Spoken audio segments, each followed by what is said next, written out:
Нека да си поговорим какво е MLM и защо толкова хора го бъркат с пирамида или го отхвърлят без изобщо да го разбират. Нека да започнем от начало. MLM означава многостепенен маркетинг, от английски Multi-Level маркетинг. Звучи сложно, но идеята е супер проста. Клиенти и партньори се препращат от реални хора, не от телевизия, билборди или инфлуенсъри с платена реклама. Продукта се препоръчва от тези реални хора. Хора като теб и мен.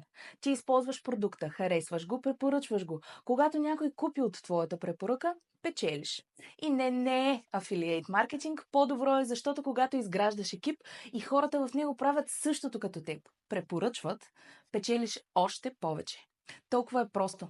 Но тук идва и объркването. MLM не е бърза схема за пари, не е нелегална пирамида и не е за всеки. Това е реален бизнес, в който имаш продукт, оборот и процент.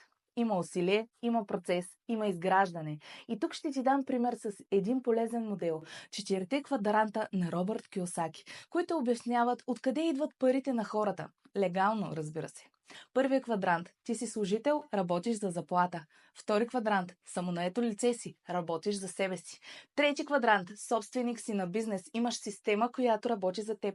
Четвърти квадрант – ти си инвеститор, парите работят за теб.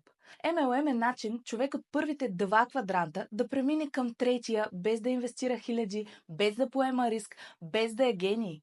Използваш изградена система и я пречупваш през себе си. Продукта не е твой, но клиентите и екипа са.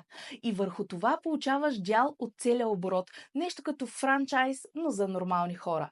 MLM не е чудо, но е възможност. И ако я разбираш и работиш правилно, може да ти даде свободата, за която повечето хора само мечтаят.